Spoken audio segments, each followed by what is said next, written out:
Alright, I am being told that I'm live. Hello everybody, welcome to Sküljagger Revolt of the Westicans. Or some people say Sküljagger, and recently I've found out that YouTube closed captioning turns it into Sküljagger Revolt of the Westicans, so make of it what you will. Anyway, this is an SNES game. It was actually on a previous Big Bang Game-a-thon, and that was a couple of years ago, and now some new strats have been found, and I'm gonna show them off to you. And there will be some hot bubblegum action, so I hope you all are ready for that. Yeah, let's just start. There's a lot of stuff to talk about, so let's see if the timer is ready, and we're good to go. So in 3, 2, 1, go. So this takes us to this island called Westica, and this used to be an island that was living in freedom, and then eventually Sküljagger took over and captured the island, and basically we play as Storm Jackson, who is wielding this wonderful sword, and he's trying to win it back for the people of Westica, and we do that whilst, you know, also, you know, throwing projectiles and such. It's actually a pretty big story in a certain sense, but as you will probably see later, it doesn't really translate into the game itself entirely, but at least there's some promising things, at least, I guess. So yeah, this is like, yeah, it's an action platformer type of thing, and as you can see, my sword is super OP. It's taking everyone out with one hit, basically.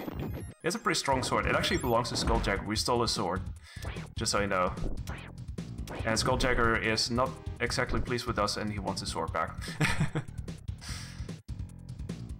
Okay, as we go over this bridge, we have to watch out for these flies. Some of them actually drop these rocks at a bit of a lower height, so we have to watch out for those. But that was fine. Deep lore indeed. Yeah, the manual of this game is, well, about 80 pages long. And most of it is devoted to this pretty thorough storyline. And yeah, I'm gonna try and relay some of that info for you. Not everything. It's also, like I said, not really something that's necessarily directly integrated into this game, but what is there is pretty cool. But you know, it's also cool, this victory pose. You'll see this victory pose for quite a while. Yeah, I know, right? It's such a badass. Just stealing the end boss's sword before we even began. It's literally starting out that way. Okay, so now we got dudes throwing skulls at us. That can be a bit scary. We have to make sure not to get hit by those. Hitboxes can be a thing in this game. You'll find out if you play it casually. So I try to avoid that. Also, like I said, bubblegum is a thing in this game. So we have currently on deck the cherry bubblegum, which does provide a lot of the more recently found strats, the so-called cherry strats, if you like. So we'll be using that momentarily to set up for a tiny skip. Okay, I got hit there, that's fine still. Just gonna make sure to keep myself safe. Oh, damn. I fell down, my input got eaten, but we should be fine still. Let's see. There we go, this is what we're going to use it for. Basically allows us to skip this tiny section very nicely. I used to use a different type of bubblegum there, which was a lot slower than this. But yeah, ever since this was found, it does speed up things a lot. It's just a joy to see, really. Also, Ingava. Yeah, for those who don't know, in the story, Storm Jackson uses this battle greeting of sorts with his friends, and he says the words Ingava. I think it's also something IRL, but yeah, it's something that only a couple of people know apparently, and I sort of imagine him saying that every single time he does that victory pose. I've actually made that a channel point thing on my own channel, for funsies. Also, we have some really good music. For instance, now we have this wonderful bass line. Kind of reminds of Eye of the Tiger for some reason, but there you go. There's not necessarily a lot of songs in this game. What's there, basically, it's really good. It's just not extremely varied, but, you know, so it is. Okay. Gonna set up for a bit of safety there. I lost some gems. So the gem system in this game is somewhat unforgiving. You would expect it to be like Sonic the Hedgehog, where you know you would get hit and you could still get your rings back. But in this case, they were like, you know what? Let's drive up the difficulty a bit more, and let's make sure that you know the player doesn't ever get them back again. So you have to be somewhat cautious. As long as you have gems, you're basically alive. If not, you'll die. So, speaking of bosses now, we have cheese strats here.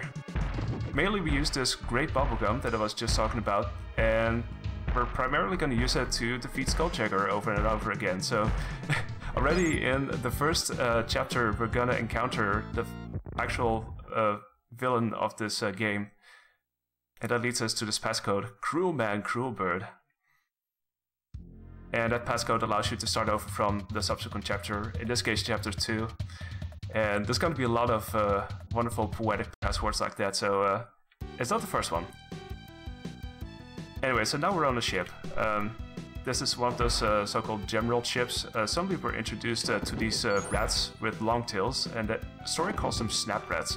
As you would expect, they have really big hitboxes, so I try to jump over them, but it can be a bit finicky sometimes, but you'll see that soon enough. Yeah, the password system is really good. As you'll see later on, there are some issues with that, but I'm not going to say too much about it yet. We still got some to go.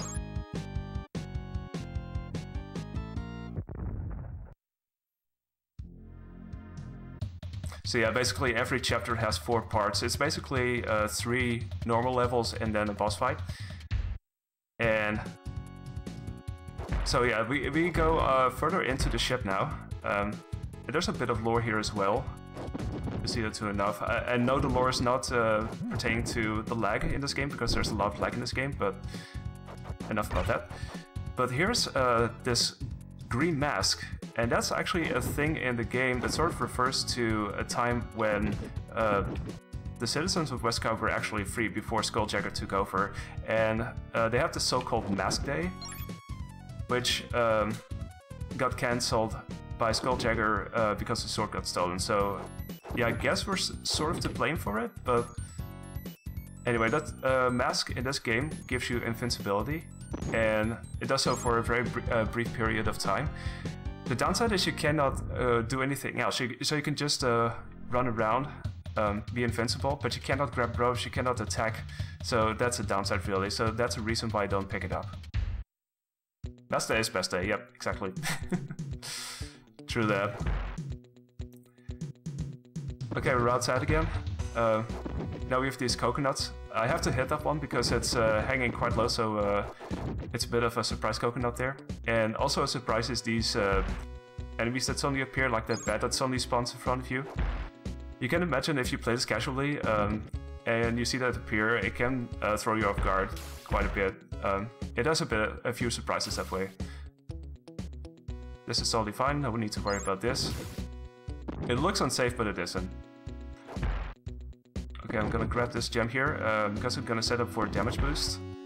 Because this place also has some suddenly appearing bats and whatnot, so I'm just gonna boost through literally everything here. And that makes it a lot quicker in that sense. It has very deep lore, yeah. I mean, the funny thing is, if you were to read the story, it would almost lend itself better to a different kind of game than this game actually is. So, yeah.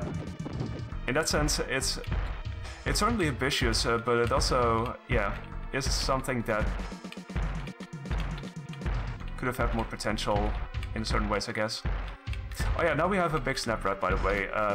Because, you know, we've encountered rats, so obviously we're gonna see a bigger rat as the boss.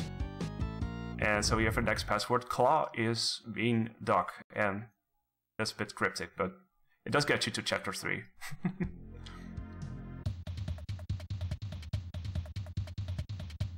Yeah, you're just a floating mask. I say running around, but you don't see yourself running around. You just become this mask, and everything else just becomes invisible. It's kind of weird. Okay, so we go into the jungle now. We have these boars, I guess. Suddenly as enemies. Ooh, that was scary. I wanted to jump there. Sometimes the inputs are a bit janky in that sense. Oh, I did that too. I didn't intend to do that, but there are secret zones here. It's up to you to find them, but they tend to be spread randomly throughout the game. There's gonna be a thing later on that I'm gonna pick up as a matter of fact, but this is not one of those things. But anyway, enjoy the graphics. Yeah, they're the appropriate amount of nonsense. It's beautiful, really. I love it. It's made my life so much better. Okay, so upcoming is one of the instances where we're gonna use grape bubblegum for something else than cheesing bosses. So we're gonna use this to launch ourselves, because it's got this bounce mechanic, which hopefully works. There we go. Enjoy the boing. So yeah, I basically use that to skip some of this platforming here, and the thing is to not really hold any directions while I try to launch myself, because that sort of interrupts the full speed, or the full launching speed of the bubblegum. That was the thing I sort of discovered recently, that you really have to sort of start from a neutral position and just launch yourself from there.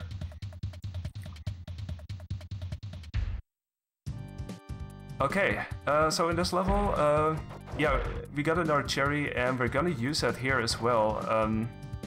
That's actually one of the things that was found, and I haven't even talked about it yet, but a lot of the more recently found strats were found when this was featured on Speedrun.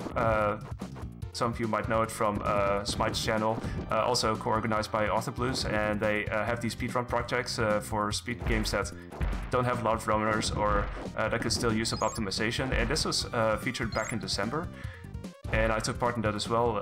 And it did lead to a much more optimized game in that sense, and it added some excitement to it as well, because a lot of the gum management basically involves us carrying over gums from previous levels into the next one. Okay, so here we go. Gonna see if I can get this. I've had some trouble recently setting this up, but this is very position heavy. I have to make sure that that guard and the bats don't appear like right away, so I have room to move there. But this skips a lot of chain climbing, so that was really awesome. Okay, and gonna jump over here because there's another cherry, and we're gonna use that in the next level. Surprise, surprise. Yeah, I forgot to mention, there's blue generals as well that you see throughout the level, not at the end, that are checkpoints. So I sometimes grab those, and if I would die, I would start off from there again. Okay, more cherry gum. I gotta make sure to keep a certain pace so I don't blow it up too fast, or it just pops in front of my face. That's just the thing. Also flying ninjas, there's a lot of them. They tend to be very active, don't they? I don't know why, but this game has a lot of mysteries, and I'm all here for it, so... Alright, we're gonna grab this grape bubblegum, as you would expect for the next boss fight. It's gonna come up pretty shortly. Also have this fly. You have suddenly you have these flies appearing right behind you, and you have to sort of take them out because it's kind of hard to dodge them sometimes, but that's the way it is. Okay, so this is a very big damage boost of sorts, because normally speaking you would take this very slowly, but you can sort of cheese it by constantly picking up these gems, and you can get past these claws and everything else here. So that's pretty cool. The dancing flipping ninja. Oh yeah, by the way, here's Sküljagger again. So it's kind of odd that for someone who is considered like the true boss of the game, we're actually gonna fight him like multiple times. So I guess he's sort of like the Robotnik to this game, if you compare it to Sonic terms. And yes, he has special powers, he can walk in the air. Big wild angry fly, by the way. I actually went to the right there to cancel out some of the lag, because if you go further to the left, there tends to be quite a few more sprites, and that tends to slow down the game by quite a bit. There's some really odd random slowdowns like that. Alright, And this level is nothing too eventful. It's actually a really short level. It's got some more guards. This is the so-called Sküljagger army that travels along with Sküljagger in order to cause chaos on the island of Westicans, so some more hot lore. Also, that cannon, you can actually fire off that cannon. I didn't realize that for the longest time, but you can do that, and you can get some items from that. Most notably, there's a chance that you can get 1-ups from those, which, considering how cruel this game can be in certain ways, is not a bad thing. Because, let me tell you, you have one continue if you lose your lives, and if you lose your lives again, that's a full game over, and you have to start from the chapter where you last pick up the password. So, any extra lives is very much welcome. Okay, so now we have snakes, because it's this video game. Why wouldn't there be snakes? Big, wild, angry fly. I mean, there's a lot of big, wild, angry flies in this game. They're not wrong, necessarily. Okay, some more ninjas. One of them is actually flying very far. I used to just let him fly over me before I would take him out, but this is a lot faster. You can sort of anticipate that.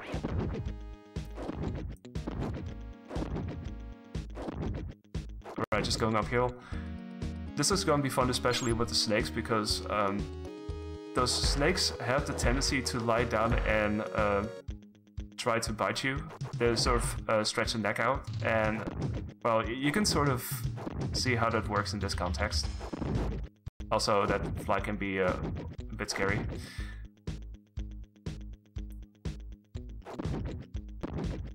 Oh, I could have picked up the coconut.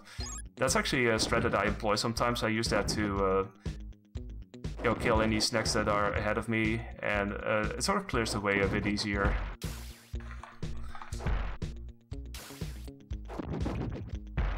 That snake is in a horrible position. Right, one more statue. I try to normally hit them once and then run underneath them, but it kind of depends at which point I hit them, because it still is a possibility that I can get hit by them, and if I don't have any gems, that tends to be a problem. Okay, now a level we're basically gonna breeze through, basically, thanks to Cherry Bubblegum once again. And normally speaking, we would have all of these stairs and all of these elevators that we have to wait for, and all kinds of flying ninjas, who, by the way, have iframes before you can hit them. And we don't get any of that right now. So we now have to sort of take certain positions so we don't get hit. And I've had it happen in runs before that these flying ninjas would kick my bubblegum somehow, and that's definitely not a thing you want to see. But yeah, I mean, this is a lighthouse, as you can tell from the structure, but we skip all of that very easily. There we go. Yeah, imagine stairs. Never say never will. There was a couple, but you only saw them in passing. Okay, so now another boss fight. This is a bit of a different boss fight, because we fight a series of battle dogs. And there's a bit of a setup here, which also involves us grabbing this green bubblegum, but we have to basically trigger all of them in order to set us up. And subsequently I set myself up here over this pillar, and yeah, this bubblegum is something else. It makes this sound. But it's pretty effective in this case, really, to take them out. And this is also this approach that was found during Speed Bump, and it also has increased the speed of this fight a lot more, because it used to be by far the slowest boss fight in the game. And I guess it still is, but yeah. Also, another wonderful passcode, fly home lazy sword. Poor non-existent stairs, yeah. So yeah, I can tell you right away, that's the last password we're gonna get in this game, but is it the end of this game? No. This is chapter 5 out of chapter 7. So the last few chapters we have to sort of power through on the one continue that we have and the amount of lives that we have. But that's about it. So yeah, we have to be careful not to die too often, or else. But thankfully, nowadays in the speedrun, there's a little bit of safety here. that we can grab. But you'll see that hopefully in the next level. For now, enjoy the birds that are sometimes throwing coconuts at us, because why wouldn't they? What is not odd about this game? Yeah, it's definitely... I wouldn't say it's the worst game ever, but it's definitely got some silliness to it, and control-wise especially, I think there's some serious jank to it. Especially when you want to attack, but you do something before that, like you jump and attack. It tends to play very specifically, because oftentimes your animation gets eaten for some reason and it doesn't quite do what you want it to do. So a lot of the jank is definitely in there. But I guess also in the fact that, you know, they somehow decided to remove the passwords after a certain chapter. That's... I still find it an interesting choice. I don't know why, but...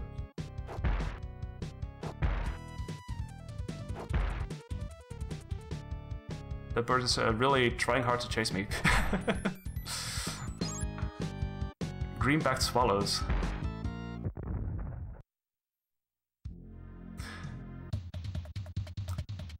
So a fun thing about this game is, I believe the story, the book, I guess, was made in order to get kids to read books again, because that was an issue at the time.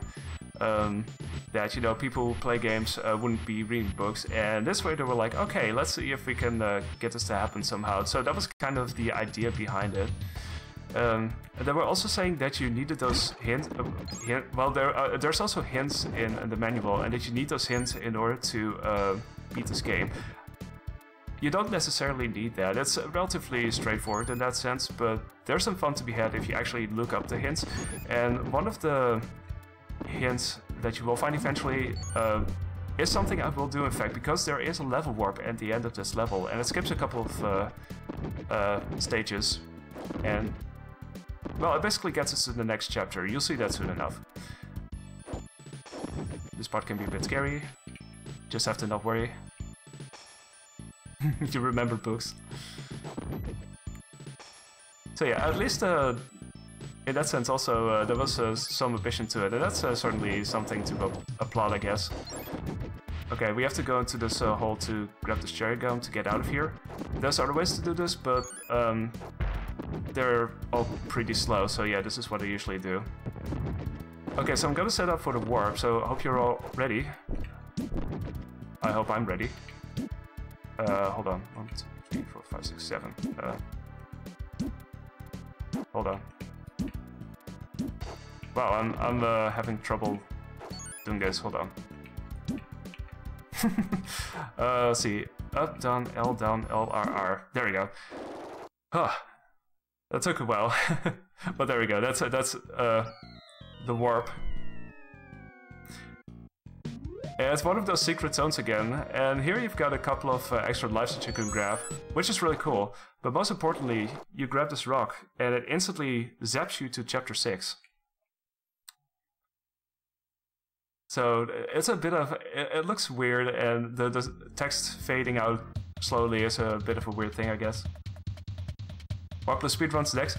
Well, the funny thing is I was considering that, like, for the longest time this was warpless, but it wasn't until Speed Bump that I decided to include this specific warp as a thing.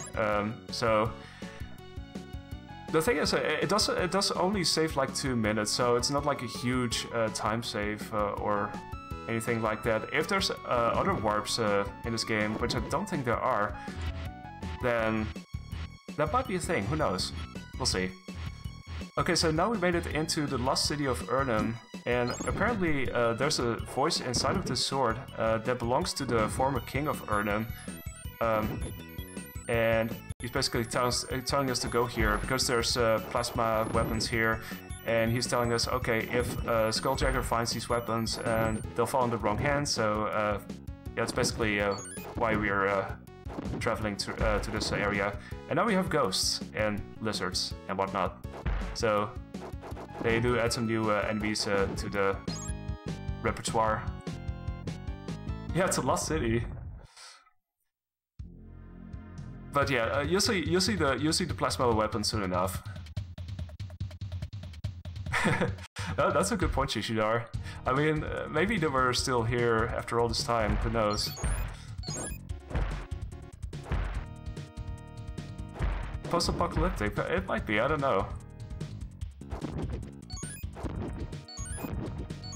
Okay, this is a level that I tend to call Lag City, basically. So it's not just the Lost City, but it's also the Lag City, because at some point you'll see like a multitude of ghosts, as you see here, and they really, really cause a ton of lag. Ooh, okay. I could have gotten that platform cycle a bit quicker, but it really depends. Usually when I go for World Record, I try to get on these platforms as quickly as possible. But yeah, you gotta get lucky with that, I guess. Sometimes these platforms despawn, I learned. If you walk up there, sometimes you don't see them, but you have to walk back and forth again in order to make them appear. So that's certainly very convenient, because you need to get up there after all. You need to get up higher.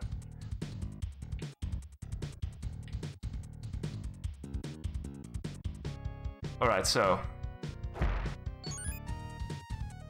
we got this cherry gun, by the way. We're gonna, as you would expect, we're gonna use it in the next level. So no surprise there. Like I said, gun management is definitely a thing. And I just jumped in between these ghosts because I can, you know. So this level 6-3 is normally a pretty, I would say, boring level because it's full of long corridors where nothing really happens. But thanks to this cherry gum, it's become quite a bit faster. And what will I do? Well, you'll see soon enough. So I'm gonna get on this platform if it's arriving. I think I missed a cycle there, that's fine. But yeah, I'm gonna use the cherry gum here, and I'm just gonna go to the exit. Did you know, by the way, if you stand on moving platforms, you can instantly use bubblegum, and in this case, instantly blow a balloon. Because that's what I just did there. I didn't do anything, because normally speaking I have to repeatedly press the recording button, but a couple of times, and in this case I didn't have to. Okay, boss time. So after all these ghosts, what do you think is the boss fight?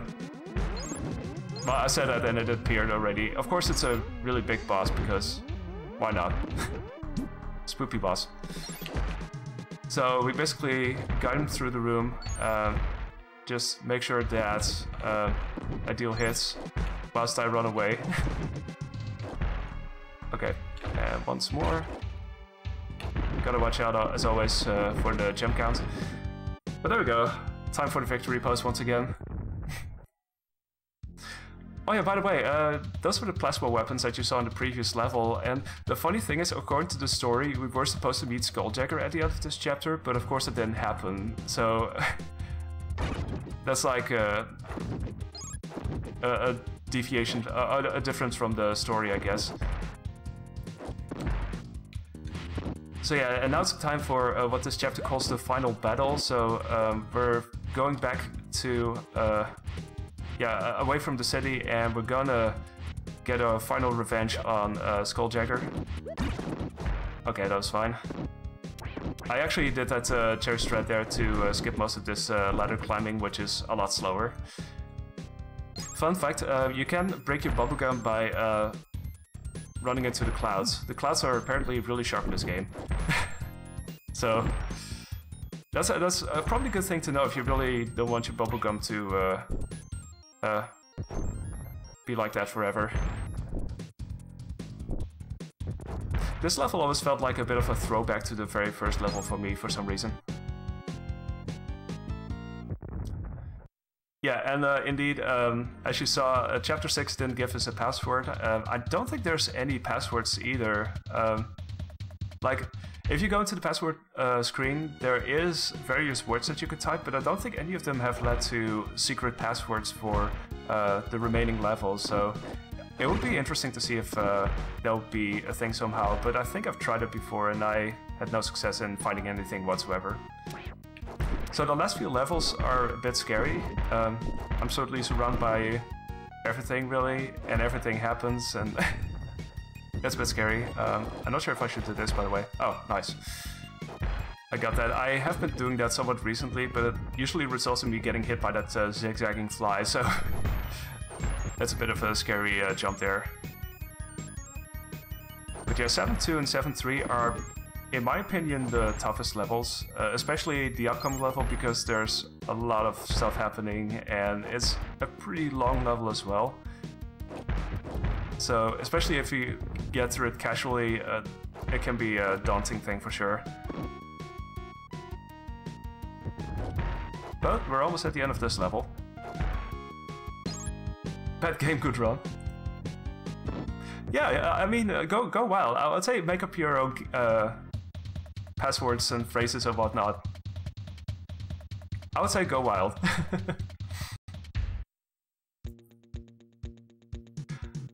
Alright, enjoy Eye of the Tiger once more. I do this this jump here.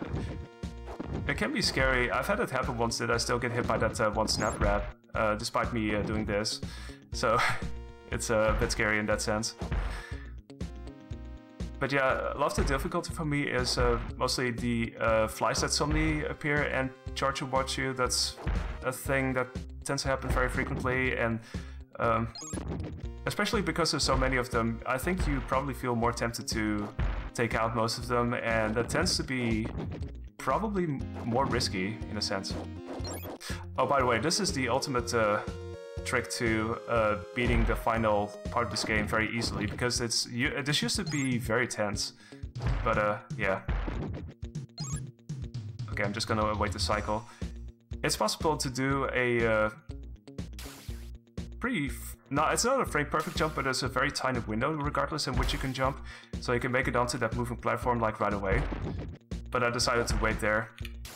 The funny thing is, if you fall down there, you can actually go to another secret passage, and that leads to an alternate exit to the next level. And I saw that I was trying to route that and was thinking, well, is it faster? But I don't think it was. It was like a couple of seconds slower, but it's also a lot more punishing, so yeah. Let's see, go over here, a couple more flies. Gotta know where they are. Sometimes you have to duck for them. There's a funny thing where you try to duck and attack sometimes, and depending on the order in which you do the inputs, it does tend to eat your animation, which means it wouldn't work out, but yeah.